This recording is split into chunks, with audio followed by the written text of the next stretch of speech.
이번 시간에는 건설업 사업주가 꼭 알아야 할 산업안전보건법에 대해서 한번 공부해 봅시다. 지난 시간에는 근로자가 꼭 알아야 할 산업안전보건법에 대해서 알아봤었죠. 이번 시간에는 건설업 사업주가 꼭 알아야 할 산업안전보건법입니다. 저번 시간에 공부했던 대로 우리나라 사망 사고가 제일 많이 발생하고 그 빈도도 제일 많은 게 건설업이죠. 그래서 좀 안전관리나 보건관리에 대해서 중점적으로 많이 하고 있는 부분이죠. 그래서 건설업과 제조업에 대해서 중점적으로 많이 하고 있죠. 이 안전관리와 보건관리에 대해서. 그런 건설업 중에서 이 사업주가 꼭 알아야 할 산업안전보건법이 어떤 것들이 있는지 한번 확인해 봅시다. 건설업 사업주는 산업재해를 예방하고 근로자의 생명과 건강을 지키기 위해서 노력해야 되겠죠. 당연히 노력해야 됩니다. 그 다음에 근로자 안전보건 교육은 어떤 식으로 이루어지나 한번 볼까요? 건설 근로자의 안전 교육을 말하는 거죠. 근로자의 안전보건 교육은 어떻게 됩니까? 자체적으로 실수할 수도 있습니다. 사업주가 자체적으로 실수할 수도 있죠. 그래서 건설 현장이 좀 큰 업체들 있죠. 큰 현장. 이럴 때는 대부분 자체적으로 합니다. 그래서 고용 인원도 많고 이런 경우에는 뭐 건설 현장, 뭐 아파트 짓는 현장, 뭐 한 천세대 짓는다 이러면 매일 수많은 사람들이 오죠. 그렇게 이제 큰 현장에서는 근로자를 다 교육하긴 해야 되는데 뭐 일일이 외부 교육을 할 수 있는 여건도 잘 안 되죠. 너무 많기 때문에. 그래서 어떻게 합니까? 현장에서 그냥 그대로 교육을 합니다. 안전보건 교육을. 안전관리자들 있죠. 그래서 이제 안전관리자들이나 보건관리자들이 많이 있는 거죠. 많이 필요로 하는 거죠. 그래서 자체적으로 하고 직접 교육이 어려운 경우에는 어떻게 됩니까? 고용노동부에서 원래 해야 되는데 고용노동부가 다 할 수는 없죠. 그래서 고용노동부가 위탁하는 기관들이 있습니다. 어느 정도 일정 요건과 여건을 갖춘 이런 교육기관에 위탁을 해주죠. 그래서 자체적으로 하거나 아니면은 고용노동부에 등록된 교육기관에서 실시하는 겁니다. 그래서 우리 주변에 이를 보면은 건설 교육 하면서 뭐 엄청나게 많이 봤죠. 어떤 상가 같은 데서 위에도 보면은 뭡니까? 뭐 건설 안전교육, 안전보건교육 한다고 뭐 이렇게 돼가 있죠. 의무적으로 받아야 되는 것들이 있습니다. 일용직들도 다 받아야 돼요. 뭐 정규직은 말할 것도 없이 다 받아야 되고. 이제 그런 상황에서 인원이 많은 현장에서는 편의성을 위해서 직접 교육하기도 하고, 그 다음에 인원들이 몇 명 안 되고 뭐 이런 현장이나 사업주들도 있겠죠. 이럴 때는 직접 하기 곤란할 때는 이 고용노동부에 등록된 교육기관에서 위탁해가 교육을 하고 있습니다. 그래서 16년 10월 28일부터는 근로자 안전보건교육, 안전 및 보건교육의 위탁기관 등록제가 시행되었죠. 그래서 고용노동부의 홈페이지에 보면은 어디가 위탁교육을 하는지 건설업 안전보건에 대해서 다 나와 있습니다. 그래서 뭐 현장 가까운 데서 교육을 받으면 되겠죠. 이런 식으로라도 해서 모든 근로자들에게 반드시 교육 안전 및 보건 교육을 받도록 법으로 강제하고 있죠. 그런 상황입니다. 그 다음에 건설 현장 안전보건관리 10계명에 대해서 한번 볼까요? 어떤 곳에서 사고가 많이 나니까 그 사고 현장의 관리를 위해서 고용노동부에서 정해놨죠. 10계명이라고 해서 강조하고 이 강조하는 내용에 대해서 지도하고 있는 겁니다. 뭐를 강조하고 있는지 한번 볼까요? 제일 안전사고나 보건사고가 많이 발생하는 것을 이야기하고 있겠죠. 하나씩 봅시다. 작업 전 안전점검을 실시하고, 이건 저번 시간에도 근로자의 의무사항에 대해서도 할 때도 했는 거죠. 작업 전에 안전점검을 실시하고 작업하는 장소를 항상 청결하게 뭡니까? 정리정돈. 이게 제일 중요하다 이 말이죠. 작업 전에 안전 점검하고 그 다음에 현장 모든 현장이 마찬가지입니다. 제조업도 마찬가지고 건설업도 마찬가지고 기타 산업 모두 마찬가지죠. 정리정돈이 잘 돼가 있어야 돼요. 그래야지 안전사고를 막을 수 있는 제일 중요한 길이 되는 거죠. 왜냐하면은 생각지도 못한 공구가 옆에 있었고 이러면 그것 때문에 다치고 이런 경우가 많이 있습니다. 그렇기 때문에 항상 정리정돈이 잘 돼가 있어야 되겠죠. 그 다음에 건설 현장에 이 10개명 작업에 적합한 개인 보호구 직업, 그 다음에 근로자는 반드시 뭡니까? 지급되는 개인 보호구는 착용을 해야 됩니다. 반드시 착용을 해야 되겠죠. 지급만 하고 착용 안 하고 뭐 귀찮다는 이유 또는 작업에 방해된다는 이유로 근로자들이 착용을 안 하면 안 된다는 얘기입니다. 반드시 착용해야 되는 거겠죠. 그 다음에 하나씩 보면 3번 떨어짐 위험 작업 시에는 떨어짐 추락 사고죠. 추락 사고 작업 시에는 외부 비계에서 작업하는 경우가 많겠죠. 대부분 아니면은 어떤 뭐 저번에 우리 안전 시간에도 했었죠. 산업안전 개론에서도 했는데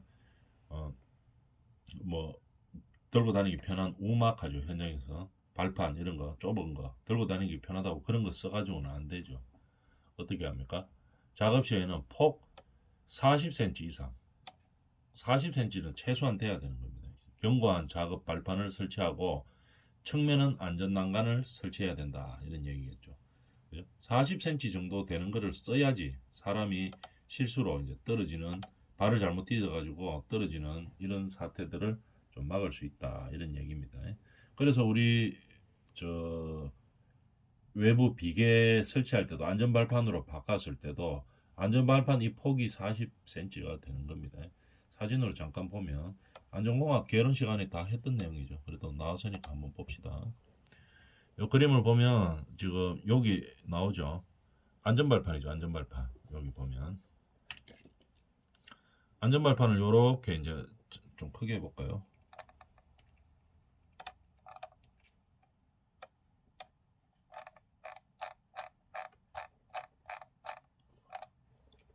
여기 되어 있죠. 그죠? 안전발판을 할 때 이런 폭이 최하로 40cm 이상은 돼야 된다는 얘기입니다. 그래야지 사람이 움직이면서 이 걸어 다니기만 하는 게 아니고 뭐 물건을 들고 다니고 뭐 작업을 하죠. 그렇기 때문에 이런 정도의 폭이 돼야 된다는 얘기입니다. 40cm 정도 돼야지 사람이 뭐 일하다가 발을 잘못 디뎌서 옆으로 떨어지고 이런 사태를 막을 수 있다는 얘기입니다. 그래서 어떻게 보면 폭이 40cm 이상 견고한 작업 발판을 설치하고 측면은 항상 뭡니까? 안전 난간대를 설치하죠. 하여튼 지면에서 위에 올라가서 하는 작업에는 무조건 옆면에 측면에 안전 난간을 설치해야 되는 겁니다. 아까 우리 뭡니까? 이거 금방 봤던 이 안전 발판을 착용하는 옆에도 안전대가 준비대가 있죠. 반드시 있습니다. 요 지금 두 군데가 되어 있죠. 한 줄, 두 줄. 이런 식으로 안전 작업대가 반드시 되어 있습니다. 지금 이 사진 보면 이 현장에서 보면 막 폼 같은 거 막 흩어져가 있고 이거 뭐 낙하물 방지망 이런 것도 막 굴러 떨어져가 있고 자재 막 이렇게 섞여가 있죠. 이래 돼 있으면 안전사고 날 가능성이 상당히 높습니다. 주변 정리가 안 되면 이 나무 토막 이런 것들 막 오비끼 이런 거 막 굴러다니죠. 이 사람이 일로 걸어 다니다가 잘못가 밟아가 미끄러지가 넘어지고 이제 이런 것들을 사고가 많은 거죠. 그래서 이 정리정돈 이런 식으로 해놓으면은 안 됩니다. 그죠? 깨끗하게 정돈이 되어 있어야지 사고 발생률이 적은 거죠. 적게 일어난 거죠. 예를 들어서 뭐 이런 거 지금 안전 난간대가 없는 상황이죠. 이거 여기도 안전 난간대가 없네요. 여기도 보면 여기도 없고 여기도 없죠. 이러면 안전사고 난다는 얘기겠죠. 요렇게 이런 꼭 외부 비계가 아니라더라도 PTRC바라고 하죠. 이거는 간단하게 이동식으로 쓸 수 있는 거. 이런 PT 아시바 할 때도 어떻게 합니까? 이 안전난간대 반드시 있어야 됩니다. 그리고 이 바닥의 폭도 40cm 이상 최소한도로 있어야 되고 그래야지 안전사고를 막을 수 있다는 얘기입니다. 그 다음에 건설 장비는 장비 종류라든지 능력이라든지 작업 방법, 운행 경로가 포함된 작업 계획서를 세워야 됩니다. 그 다음에 작업 계획서를 작성하고 이행하고 유도자를 배치를 해야 되겠죠. 이 건설 현장에서 장비가 안 들어올 수는 없죠. 계속 뭐 큰 장비들이 들어오고 하기 때문에 이 건설 장비 예를 들어서 뭐 카고 크레인이 들어온다든지 아니면 펌프카가 들어온다든지 뭐 부대 토막하는데 진동 롤러가 들어온다든지 포크레인이 들어온다든지 이 큰 장비들이 막 들어오죠. 그럴 때는 작업 계획서를 적어야 됩니다. 그래서 작성하고 배치를 해야 되겠죠. 그다음에 장비들이 크기 때문에 이 현장에서 이래 이동하다가 다른 작업하는 사람들이 다칠 염려들이 있죠. 그래서 유도자를 항상 배치를 해야 됩니다. 그 장비들을 유도하는 사람들을 배치를 하죠. 작업 계획서는 어떤 장비가 들어오는지, 장비의 종류하고 능력, 그 다음에 작업 방법 어떻게 하는지, 그 다음에 운행 경로 이런 것들이 다 포함되어 있어야 됩니다. 그 작업 계획서대로 작업을 해야 되고, 그 다음에 이 장비가 이동할 때는 유도자를 배치해서 안전사고가 다른 사람이 안전사고가 발생하지 않도록 유도를 해야 되겠죠. 또 이 장비가 이거 뭐 오늘 처음 들어온 장비도 있을 수 있겠죠.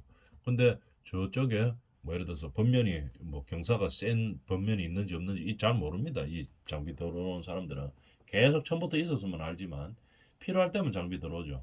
그래서 반드시 유도자가 필요한 겁니다. 저쪽이 위험하니까 이제 절로 가지 말아라 하는 인도해 주는 사람이 필요한 거죠.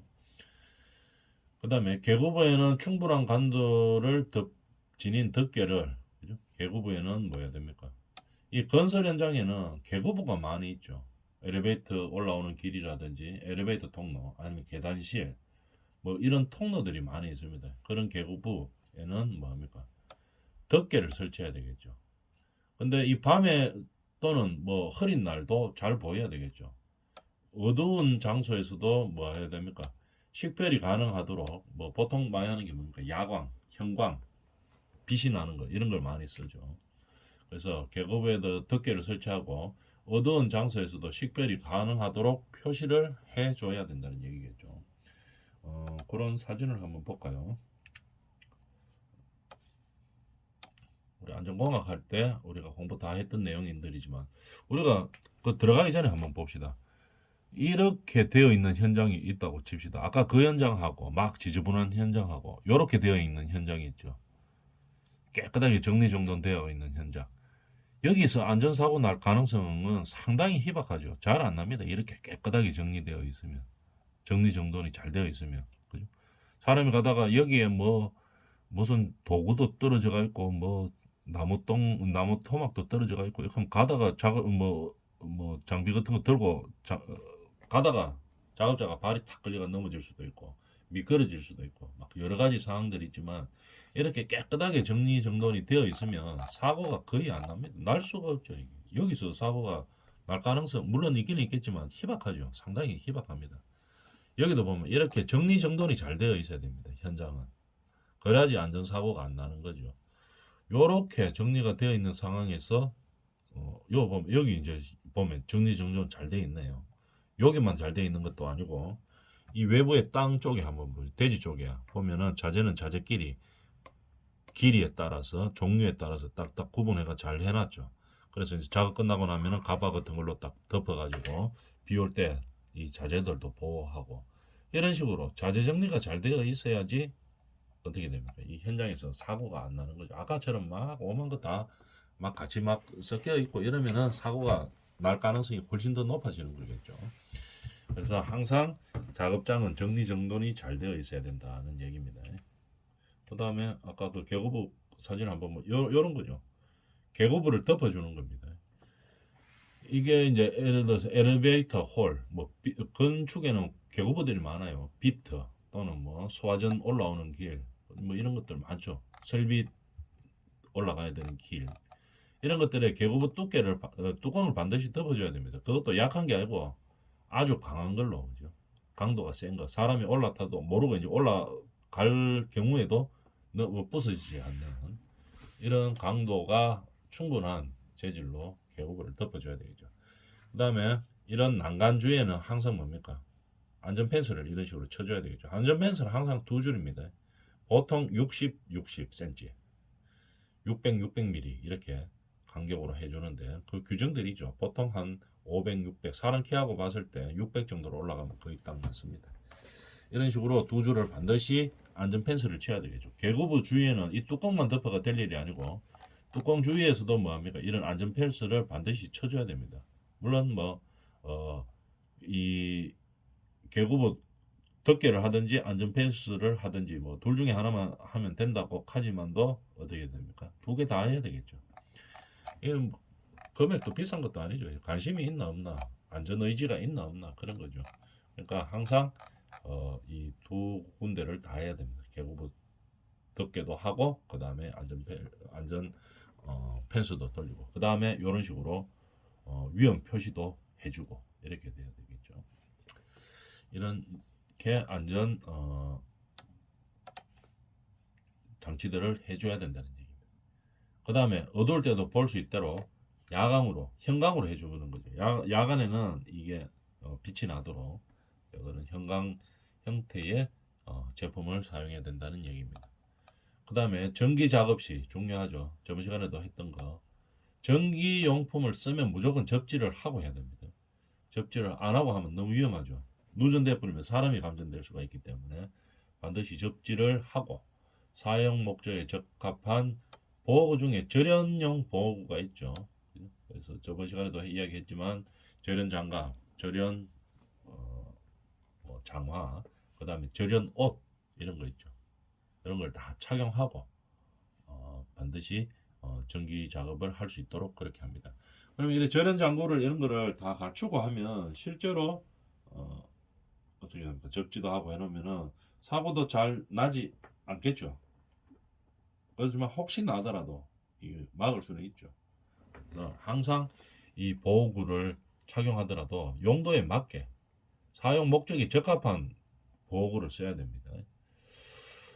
그 다음에 떨어짐 위험이 있는 장소에서는 작업 발판 설치가 곤란한 경우 추락 방지용 안전 방망을 작업면에 가까운 지점에 설치한다. 추락 방지망 설치하라는 얘기겠죠. 그런데 작업 발판 설치가 곤란한 경우에만 추락 방지망 설치하는 게 아니고 전부 다 추락 방지망 설치해야 되겠죠. 추락 방지망 사진 안전공학 개론 시간에 봤지만 한 번 더 봅시다.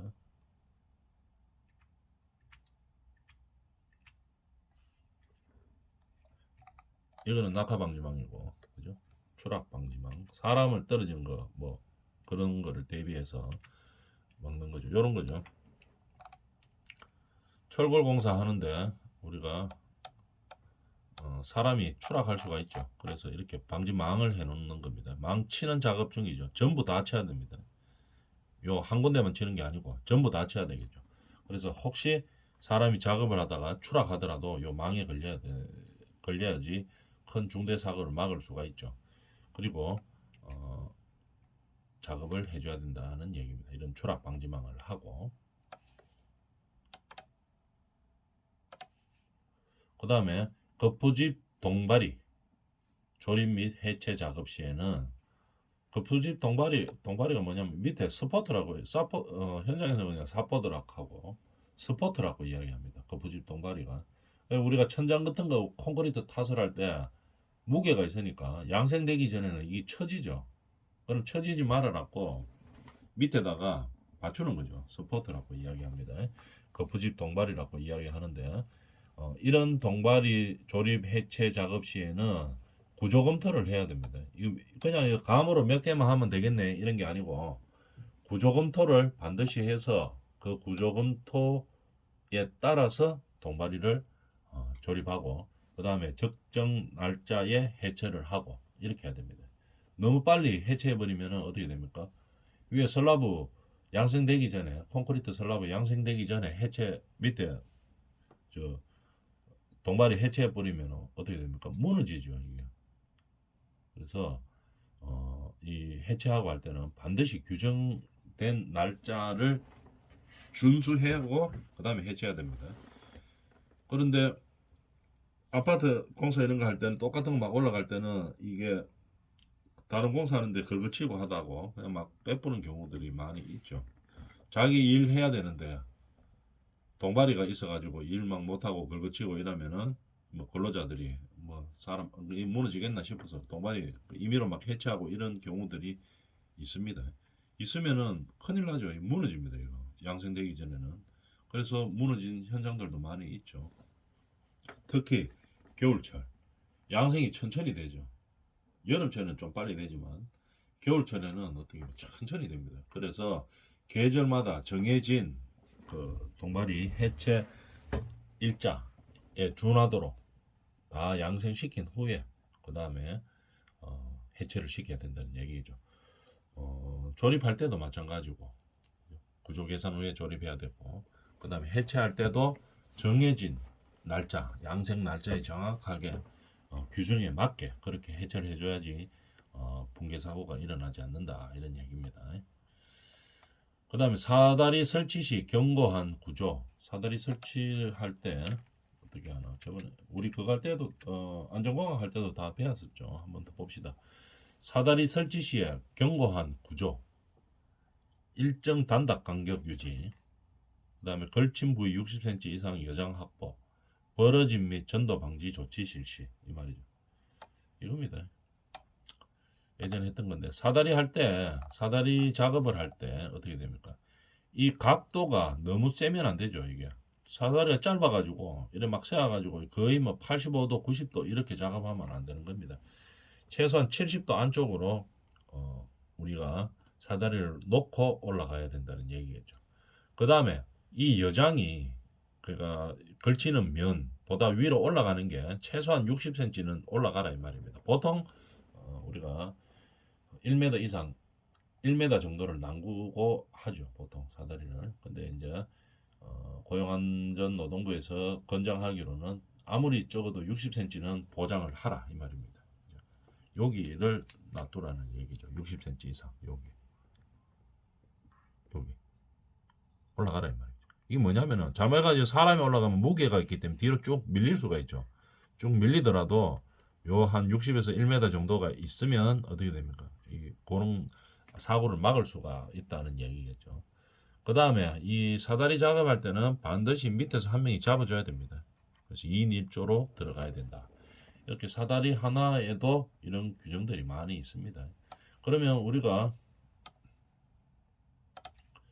여기 보면 사다리 설치 읽어볼까요? 사다리 이런 규정이 있으니까 사다리 설치 시 경고한 구조, 그 다음에 간격 유지, 걸친 부위 60 이상, 60cm 이상, 벌어진 각도를 조치를 해야 된다. 70도 이내로 해야 된다는 얘기겠죠. 그 다음에 비계 작업 시에는 외부 비계 말하는 거죠. 비계 작업 시에는 벽 연결을 규정대로 설치해야 됩니다. 이게 무슨 말인가 하면은 이 외부에 외부 비계가 있어야 뭐 외부 마감 공사도 하고 뭐 모양도 내고 돌도 붙이고 하겠죠. 외벽에다가 창틀도 붙이고 뭐 이런 걸 한다 이 말입니다.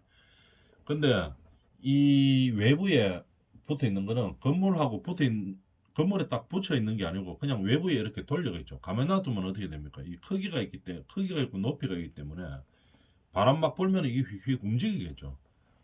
갑자기 거기서 이제 작업하고 있는데 바람이 막 불어가지고 미끄러져가 넘어질 수도 있죠. 떨어질 수도 있죠. 떨어지면 바깥에서 외부 작업하다 떨어지면 사망이죠. 높이가 높기 때문에. 그래서 비계 작업 시에는 벽 연결을 규정대로 설치해야 되는 겁니다. 규정이 있죠. 이 외부 비계를 건물 본체에다가 어떻게 붙일 것이냐 하는 규정이 있습니다. 그 규정대로 설치하고 적재 하중을 준수하고 정해진 적재 하중 이상을 하중에 가도록 하면 안 됩니다.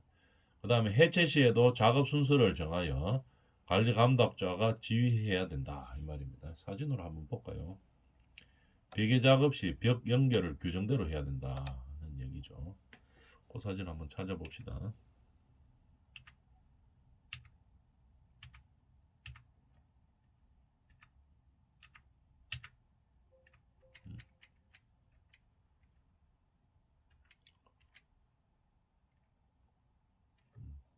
자, 여기 있네요.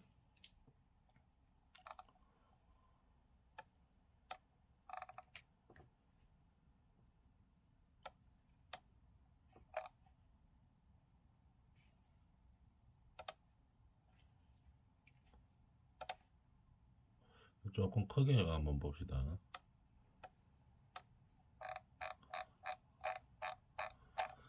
자, 이 그림으로 잘 그려놨죠. 그래서 그림으로 보면서 한번 해봅시다. 이게 중간에 조금 맞추기가 조금 힘드네요. 이제 맞췄습니다. 한번 봅시다.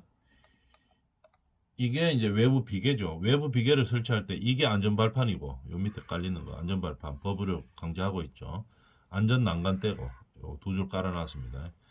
그 위층 안전발판이죠. 그 다음에 이게 외부 비계죠. 그러면 이 외부 비계를 이렇게 연결하는 벽 이음 장치가 있다 이 말입니다. 이게 바람에 흔들리기 때문에 이 벽에다가 고정시키죠. 이렇게 로봇 팔처럼 해가 딱 잡고 있습니다. 잡아가지고 이 벽면에다가 붙입니다. 붙일 때는 뭐 앙카로 박으면 되겠죠. 앙카로 박든지 아니면은 연결시키기가 좀 용이하면은 그냥 연결을 시키면 되는데 보통 벽면에다가 이렇게 앙카로 박아주죠. 딱 박아줍니다. 박는데 여기도 박고 여기도 박죠. 그 다음 밑으로도 박습니다. 요 옆으로 쭉 가면서 박혀 있고 그 다음에 위로도 쭉 이렇게 한 줄에 박혀 있고 그 다음 줄에도 또 박혀 있겠죠. 이런 식으로 되어 있는데 벽이염에 그 규정이 있다 이 말입니다. 수평 수직 5m 이하입니다. 5m 이하 간격으로 설치해야 됩니다. 수평으로도 5m, 수직으로도 5m. 그럼 여기다가 이제 하나씩 쭉 가면서 또 박혀가 있겠죠. 5m, 5m니까 좀 더 밑에겠네요. 한 이 정도.